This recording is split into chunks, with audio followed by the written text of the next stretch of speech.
Today is Boxing Day, December 26th, and it's a very important day in the world of hockey, especially for those who love watching junior hockey. Today kicks off the 2025 World Junior Championships. Today we're going to preview the tournament, take a look at who's participating, who's some of the top players to take a look at, and my predictions on who might win coming up next.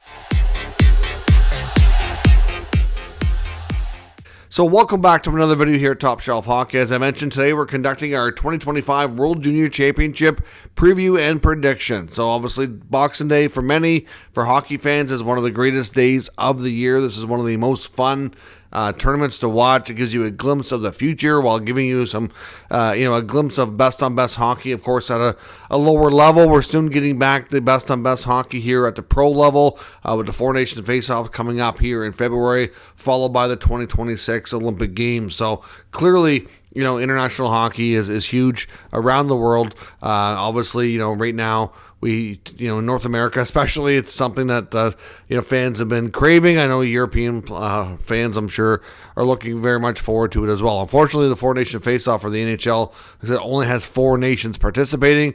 Hopefully, by the time we get to the Olympics, everything's kind of back to normal in that sense. For 2025, the World Juniors are going to obviously have 10 teams participating. Should be lots of great action. Let's first take a look at how the teams are situated. We have Group A and Group B, 5 teams in each group. Group A consists of Canada, the U.S., Finland, Germany, and Latvia. Group B consists of Sweden, Czechia, Slovakia, Switzerland, and Kazakhstan. Now, of course, how this will work, in case you're not familiar with the tournament, is each team will play all the teams in their group during the round robin. Top 4 out of 5 make the playoff round, and they cross over and play the opposite team on the other side. So essentially, the first place team in Group A will play the 4th place team in Group B, and then 1 and B plays 4 and A, and so on. They kind of cross over and play the 1, 4, 2, 3 matchups. So the last time we saw this tournament hosted where they are now, which is Ottawa, Canada, was 2009. That was a very fun tournament. I know one of the most epic games in World Junior history, at least in Canadian history for sure, was that epic semifinal battle between Canada and Russia, which was a high scoring affair. Went back and forth. As soon as you thought your team had it locked up, the other team answered right back. It was ridiculous. 5-5 game going into overtime. I know with the Russians scoring late with over, I think, 2 minutes and change left. Of course, they thought they had the win, but then with the dying seconds, with like 5 seconds left on the clock, John Tavares miraculously throws the puck at the net, hits the Russian defenseman, who tries to kind of, cover it up and within his body and kill the clock. Can't do it. Jordan Eberle digs it out, goes backhand, tie game, sends it to the overtime, which nothing happens. We go to a shootout, and then Jordan Eberle and John Tavares both score, giving Canada the win. So last time Ottawa hosted, it was very well done. Lots of great action, lots of epic Canadian moments were created in that tournament. Now, of course, Group A action will take place at the Canadian Tire Centre, which is the home of the Ottawa Senators. And, of course, Group B action is taking place at TD Place, which is the home of the Ottawa Charge, in the PWHL, where the women's play.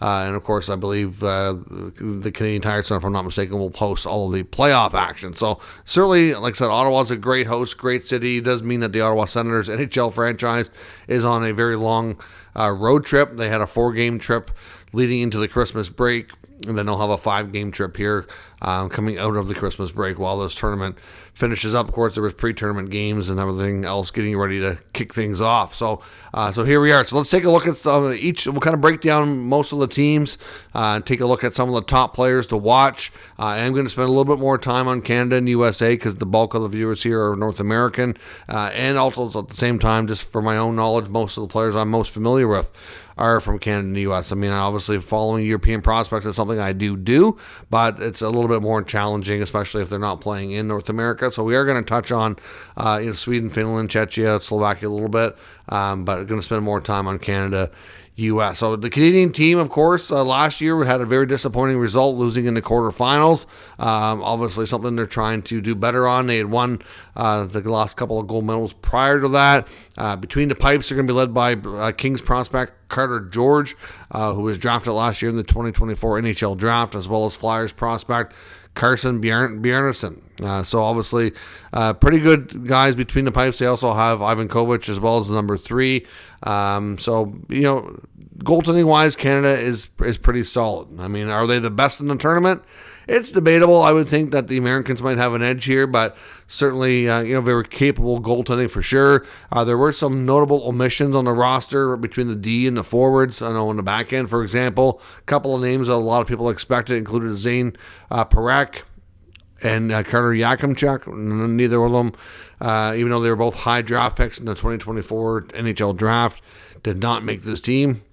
The back end is going to be led by Sam Dickinson, of course, of the London Knights, Sharks draft pick, along with Oliver Bonk, who is a 19-year-old Flyers prospect, and then a couple of Predators draft picks, and Tanner Molendyk and Andrew Gibson, Gibson can add a lot of more size, strength, ability to play a physical game. Molendyk certainly loves to have the puck on his stick as well. One of the big wild cards, in my opinion, on not only on this blue line but on this entire team, is Matthew Schaefer, of course, who is going to be one of the top picks. We know for sure he is in the conversation for first overall in 2025 at the NHL draft. But even if he's not first, which is not a given, I think it's less likely right now, but I think there's a good chance he could very well go top 3 for sure, maybe even number 2 at this point. Some people have him at 1, but a lot of people still have American prospect James Haggins as the top player. Either way, he's going to be right there and will be in the conversation for sure. You don't really see a lot of younger defensemen like this at this tournament. When you do get these underage players that are high future picks, typically they're more often forwards, because the defending part of the game is usually not strong enough to justify having them on the team.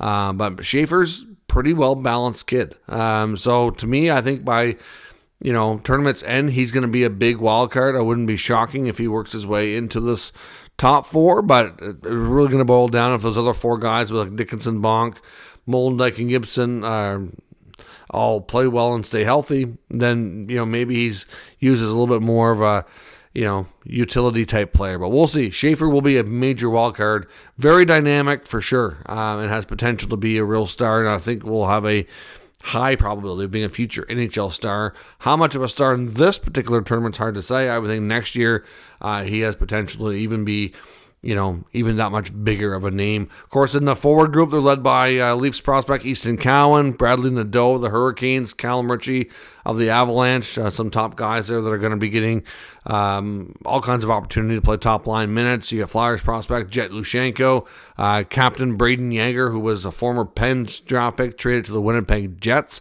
Of course, another big wild card in the forward group as well, Gavin McKenna, who's not even draft eligible this year. He's not draft eligible till 2026 and is in that conversation of being the first overall pick in that draft. So, of course, McKenna, very dynamic player, very young player at this point. Obviously a guy like Porter Martone as well, another forward that's underage, not drafted yet, will be a top, probably top 5 or 6 pick in the 2025 NHL draft as well. The head coach of the Canadian club here, Dave Cameron, who's coaching in the OHL, former Ottawa Senators head coach as well, had a good quote, I thought, when he was asked about the number of players that are not drafted yet. You do see typically 1 or 2 of these guys get into the roster, but they have more than usual. And he said, not looking at birth certificates, looking at skill and fit on this team. And obviously he had confidence that having these number of players will be fine. But in Martone's case, he's a big boy, size wise and strength wise. There's no doubt. He'll be okay. Another, I think, wild card forward for the Canadian club as well could be Berkeley Catton, the Seattle draft pick from last year, one of the more productive players across the CHL the past couple seasons as well. So when you throw this all these names together here, there's tons of skill, tons of talent. They get some size, they have some speed. I really like this Canadian forward group. I think that they're going to be a really tough team to handle for sure. On the American side, I mean, the Americans are trying to win back-to-back gold for the first time ever, something they've never done. They've had a very successful run in this tournament, winning gold and silver numerous times, but they have not done it in back-to-back years at the gold medal standard. Appearing with Team USA between the pipes for the third straight tournament is Red Wings prospect Trey Augustine. Now, he will be arguably, as long as he plays up to his capabilities, theoretically should be the top goaltender in this tournament. Like I said, when it comes to the Canadians and, George and Bjornsson, like, very capable guys, but I'm not sure that they're going to be able to outduel Augustine. And if the Canadians are going to have a chance to win, it might boil down to them having to need to do that. But Augustine will be a potential star in this tournament. At least he should be, with all the experience and the age now. Everything is right there for him to succeed and have an outstanding tournament. On the back end, the Americans brought back a few defensemen, including Zeev Bouillon, of course, who was drafted by the Wild in the 2024 draft. Drew Fortescue, Aram Minishin as well, all come back. Cole Hudson joins them, of course. Brother of Lane Hudson, Washington Capitals draft pick from last year, will make this group of defensemen very dynamic, very offensively talented, but also they have guys there in a mix that can make it defensively responsible and also play, like more of a physical style as well. So they have a good mix, I think, on that back end to kind of balance things out. But having some guys like Bouillon and Hudson back there, they could be very much a wild card for producing a lot of offense from the back end. Of course, led up front by a trio of players that are all playing together. You can call them the Boston College Trio or the BC Trio, whatever you want to nickname them, but that they're probably going to be the top line in the tournament, with James Haggins likely being your first overall pick in 2025. At least that's where things project today. Maybe he slips to 2. Can Schaefer catch him, make a case, or even Martone? We'll have to wait and see. But right now, Haggins is in that spot, along with former draft choice and Ranger prospect Gabe Perreault, and of course Capitals prospect and another high pick, Ryan Leonard. Ryan Leonard's absolutely tearing up college hockey this year. Those three guys are going to be a lethal trio for Team USA. To me, the big thing for the Americans, if they're going to go back-to-back and win gold, I have no doubt those guys are going to be good and produce. It's can they get the depth and secondary scoring to make it up, because you can't be a one-line team and expect to win. But you do have other higher drafted prospects from last year that are going to be capable as well, including guys like Cole Eiserman, Isles prospect, Trevor Connolly, Vegas prospect, and Oliver Moore from the Blackhawks.